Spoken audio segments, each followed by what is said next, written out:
Prime Minister William Pitt, who was the Prime Minister of Great Britain at the time that our Constitution was signed. Necessity, he said, is the plea for every infringement of human freedom. It is the argument of tyrants. It is the creed of slaves. And this afternoon, I wanted to give you a sort of peek through the fingers, horrified look at the legal system that has taken over this country. And most of us, thankfully, never get an opportunity to see what I'm going to tell you about this afternoon.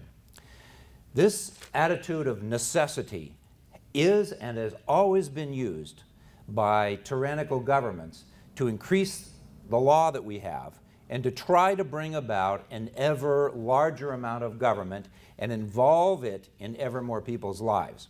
And at this point, in many of our lives, we probably either have experienced or know somebody that's experienced some encounter with family law particularly, but at least the law in general. There was a time in America where that generally would not have happened. Most times people could spend their whole lives without ever having anything to do with the law. Maybe they watched something happen. But here and now, in this United States, for example, 500,000 children are right now in the custody of the state in this country. Now that's an astounding number. In my state of Massachusetts, which is essentially has a median population of a little over 6 million, so that's just about 1/50th of the population, there are at any one time 11,000 children in captivity in that state. So this is an amazing thing that's going on in the subterranean ranges of the law that most of us never see and never touch. I'm going to tell you a little bit about that this afternoon. Now, this quote that I gave you from William Pitt, necessity is the plea of the infringement of every human freedom. What's it really mean in practical terms? It means we have a problem, we need a law. And for the last 40 or 50 years, that has been the solution to everything. It has been the solution to all problems, seemingly, whether it's a family problem or some other kind of a problem. We always resort to that first, it seems, rather than try to decentralize and try to find a way to solve the problem with families, communities, churches, and other forms of government. Now, certainly in family law, there's something called divorce. There's something called paternity cases, which more and more cases that go into family law are now becoming. In my city, for example, 70% of the children born are born without two parents in the home. 70%. You cannot hold a culture together with those kinds of numbers. And many of the cities in America, that is a very typical type of a number.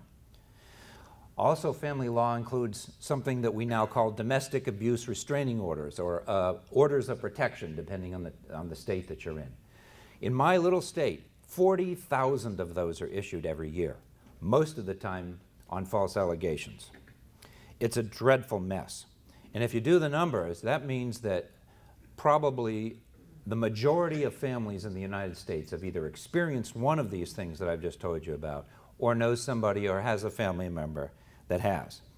Now, you're probably going to at least run into it in your lifetimes if you haven't already. So part of what you're going to be able to do today is hear about how this works, and I'll conclude with what can we do. And there are some things actually that we can do. Let me give you a couple of examples of the law run amok. In 2001, for those astute at math, that's 10 years ago, I started a case that is still going on now. And it had to do with a monastery. These monks, very poor monks, and they lived in a suburb of Boston, and they had a piece of property. This piece of property was gifted back in the 20s from some mobster who was trying to expunge his guilt to be always used in perpetuity as a church. And unfortunately, all the churches in perpetuity kept giving it to the next church and never recorded the deeds. Can you believe it? This was a disaster when it comes to the law, because our system works only on recorded property instruments, and when this didn't happen, unfortunately it created a situation of chaos that allowed an unscrupulous individual to gain control of the property and literally steal it and sell it right out from under these monks and and take the proceeds for herself. So from about 2001 till now, I've been chasing this money. And I have driven from Springfield, Massachusetts, where I live, to Boston at least 25 times now for various hearings, most of which have ended up just wasting a lot of time. And finally, at the last, we finally got a judgment against this person to get the money back. And then she filed bankruptcy, which stopped everything. And then guess what she did? She, of all people, worked for the state auditor in Massachusetts. Wouldn't you figure? So there's one of these, the pension system in Massachusetts, and I suppose it's like a lot of states, but ours is particularly corrupt. So she took $40,000 of these monks' money and put it in her state pension account. Now, there's another little quirk. Even though I had a judgment sitting here, and it wasn't her money, I couldn't get that money out of the pension system. Why? Because there's also a law, there had to be a law, of course, that says you can't execute a judgment against a state pension. So I had to go to the appeals court. And the appeals court is going, well, yeah, this ain't right, but we have a law. It's going to sit there probably for a long time further before the learned justices can figure out what happened. So there's an example of the law gone amok. I have another case that started 14 years ago. And if you've ever watched The Muppets, you know, there's this two old guys sitting out in the audience, you know, that fuss and fume at each other and make sarcastic remarks. Well, the two guys on both sides of this case are those guys, all right? And they've been fighting over a $150,000 piece of property for 14 years. And we're not even close to that. We haven't even had a trial. Yes, it's possible for the law to go that awry. So I just wanted to tell you. But that's nothing, because that's just money, okay? This is money. The monks have long ago forgiven this thief, thank goodness. The two old guys who want to fight about this property haven't forgiven each other. They're going to be enemies for life. But this is money. What we're going to talk about today are families. We're going to talk about children. And I have watched the sad eyes of children being pried off of their mothers by police at gunpoint because of orders of judges. Perfectly fit parents whose only crime may have been homeschooling, whose only crime may have been they didn't want to be part of the state apparatus in some way. And I'm going to tell you a little bit more about some of these cases. We had an opportunity to do an article for the New American. I don't know if some of you saw it a little while back. It was called Separated by the State.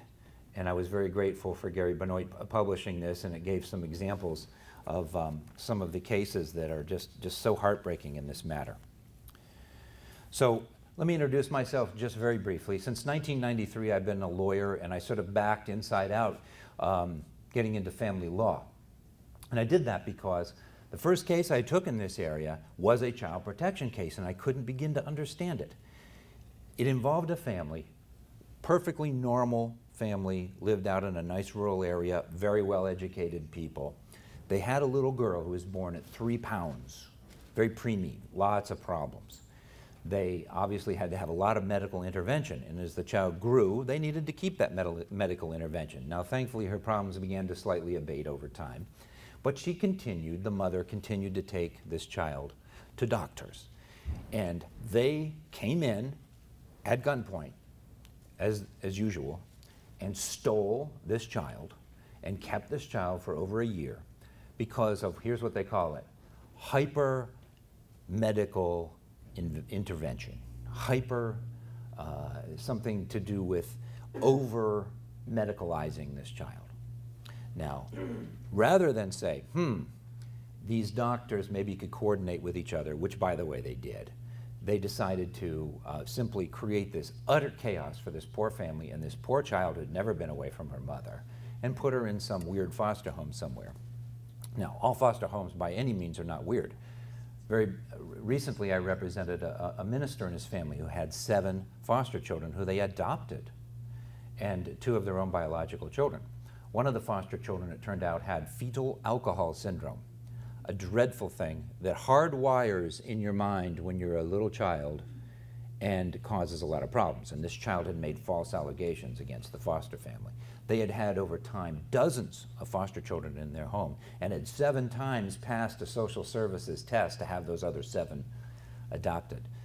And yet, all it took was the false allegations of this one young man who had the fetal alcohol syndrome, and everything turned to ashes and to ruin. Thankfully, we got the children back, but it was a real mess. But you can imagine, come with me for just a moment into the living room. When I got involved with this case, all 9 kids sitting around with the parents in the living room, and the little Susie social worker, who, by the way, probably graduated from Wellesley College, had no kids, had no clue. Okay, she's gonna come in and save the world.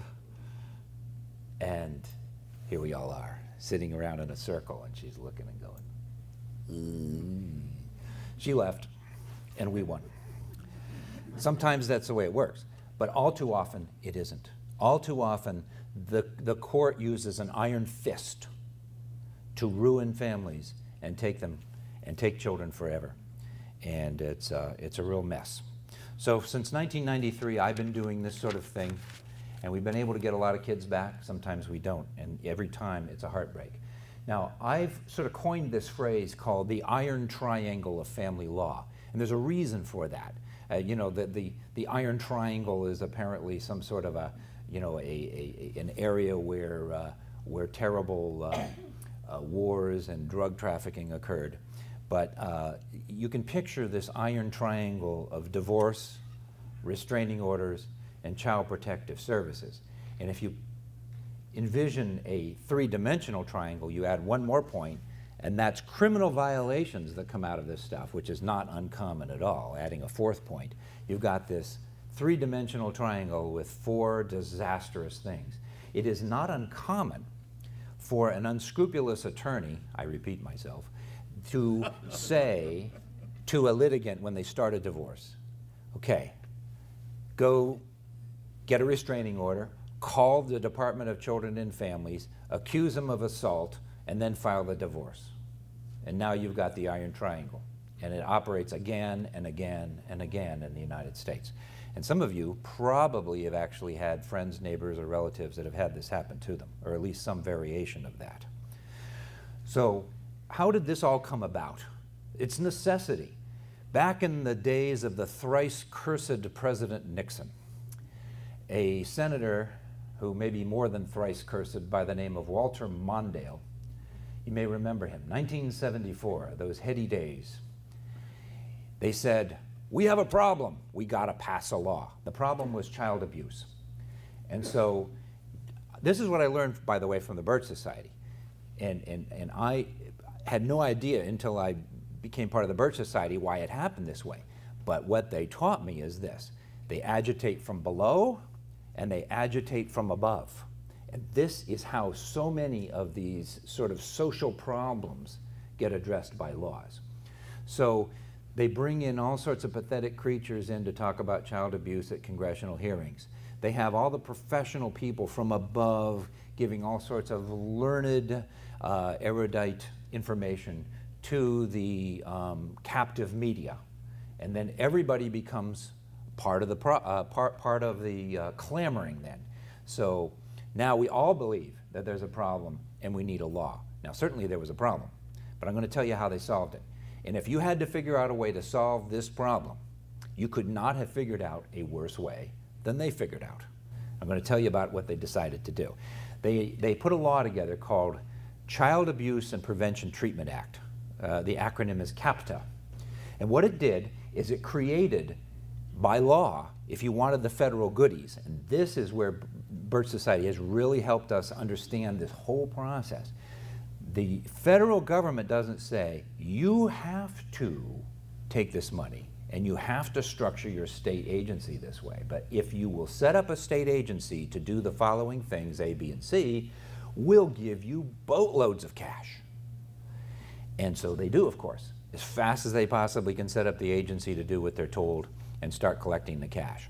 In fact, it is so lucrative that the Arthur Anderson Consulting Company, which is now out of business because of their unscrupulous practices, was centered in Boston, was hired by the state of Massachusetts for $4 million to figure out ways to maximize the return and get all of the various goodies at the federal level that they could get from their state child protection operation.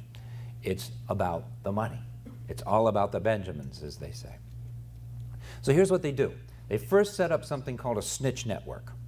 Now the snitch network has a nicer name than that, but it really is nothing more than the Committees for the Defense of the Revolution in Cuba.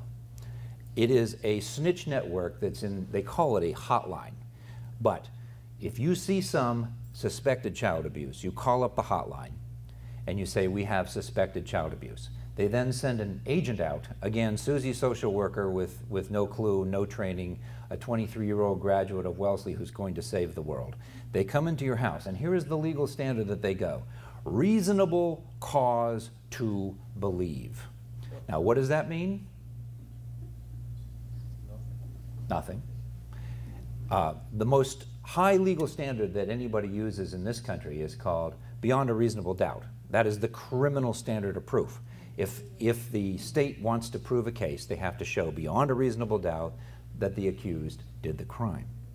Then there's one below that called clear and convincing evidence. And then there's one below that called the preponderance of the evidence, which you could say is 51%.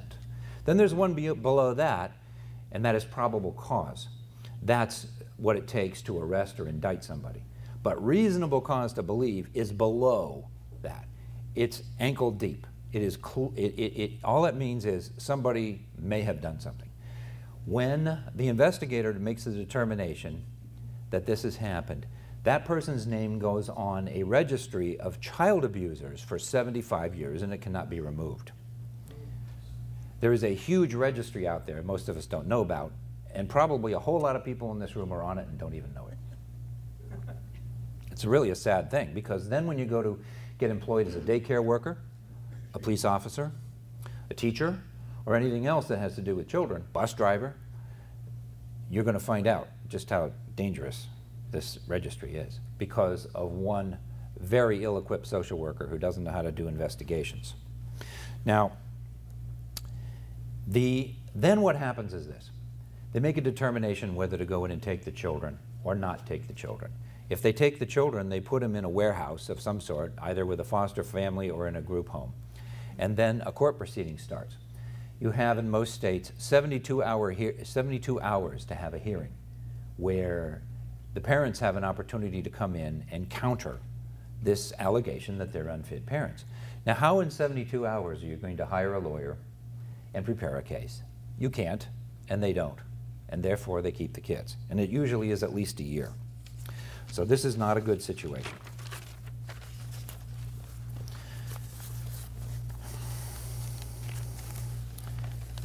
I want to tell you about a couple of the cases that I've seen where this goes into practice.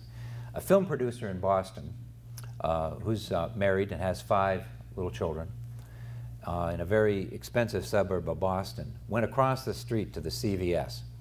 And they're from very northern European stock, and many people in northern Europe have some difficulty with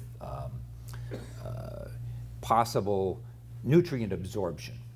And so one of their kids literally fainted when they were over in the CVS, and they did not realize she had some sort of a calcium deficiency because of it was just genetic.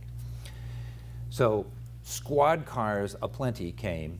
They hauled this child over to the hospital, and the father went in the ambulance, and 12 hours later they did testing on this child, and the family found out that this particular calcium deficiency was prevalent in the family as well as the child. But when they went to leave, they couldn't leave. Remember that Hotel California, you can check out anytime you want, but you can never leave. And this is what the medical profession is now reduced to. They have now become an adjunct, a hand, a claw of the police state in the child protection area. And they were told, do not let these parents leave. This child could not leave, and they hauled her away, put her into custody, and it took about 8 months to get all 5 children back. Now, because one child fainted who had a calcium deficiency, 5 children were taken. And now keep in mind, these were children who were homeschooled. Every wall in their apartment was lined with books, computers, everything. This is an incredibly smart bunch of kids who were probably 7 grade levels ahead of all of their peers. And they hauled them off and put them with an immigrant family who could barely speak English. And it was just a very, very strange situation. We eventually got them back. So this is the sort of thing that happens all the time. And nobody really stops to think whether this is going to be helpful. So here's why it happens. Because CAPTA, this law that Mr. Mondale got passed in the Congress and that President Nixon signed, allocates 90% of the funds for child warehousing or foster care. 10% of the money goes to helping keep families intact. So guess what they do? They put the kids in foster homes because that's where the big reimbursement is. Then they do something else. They drug the children. The commissioner of child kidnapping in Massachusetts said that they drug 88% of the children that they take in that state. And I heard that personally at a hearing where he was under oath stating this to a House subcommittee. That's a really discouraging number. Now, could that many children be medically, and these are psychotropic drugs. These are not medically necessary drugs. These are antipsychotic drugs primarily. And children shouldn't even be taking them in the first place, never mind 88% of them. So this is a terrible situation. So what can we do about this kind of thing happening? I thought a lot about this because we all we come to these conferences and we hear these terrible things and we wonder, well, what can be done? Can something be done? Well, I wanted to talk about the concept of the remnant a little bit. There are things we can do. The Birch Society is a remnant.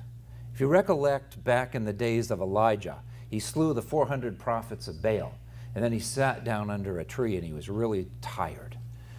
And he began to lament after a while, where's all the people? Where are the faithful people? Am I alone? Is there anybody else? And we see this also in the ministry of Jesus. He feeds 5,000 people. And then he begins to preach a sermon that wasn't too pleasant about how you really had to be committed if you were going to be one of his followers. And he looks around, and the only people left are the 12. And he goes, are you guys going to leave me too?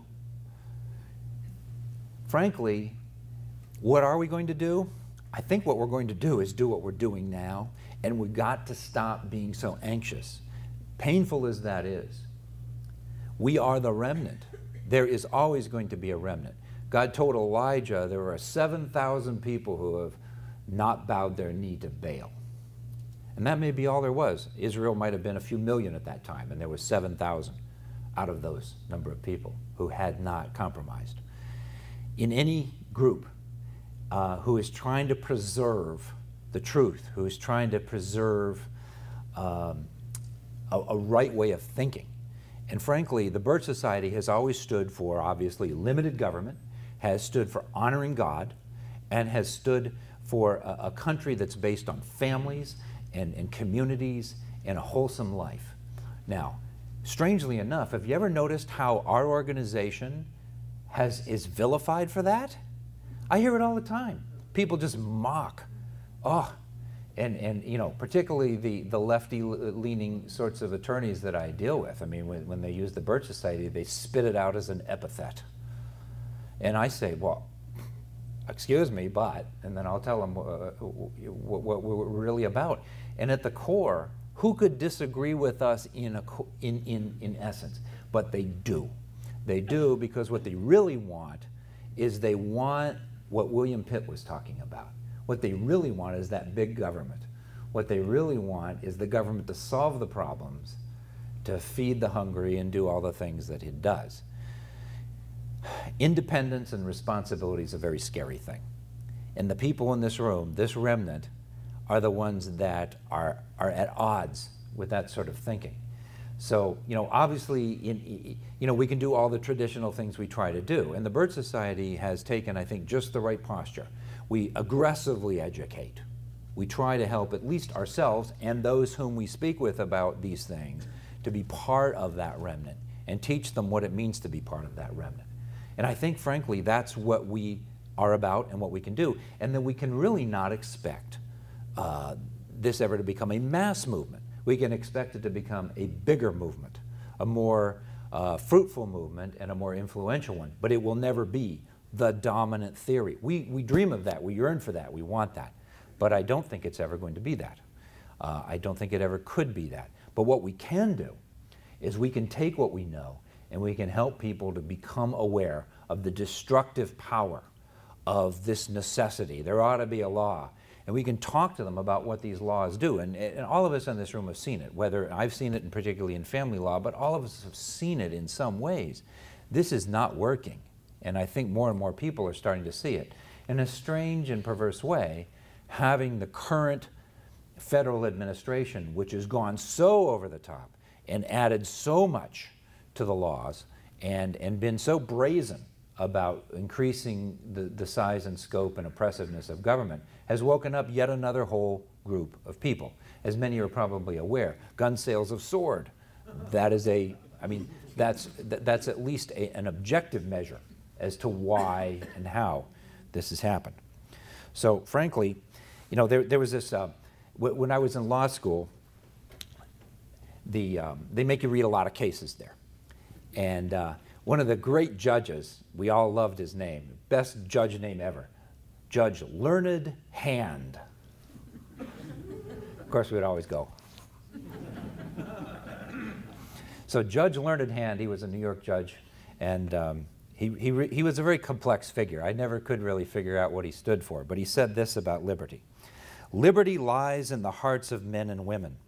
When it dies there, no constitution, no law, and no court can save it. And that's true. That's why the Bird Society is doing what it's doing.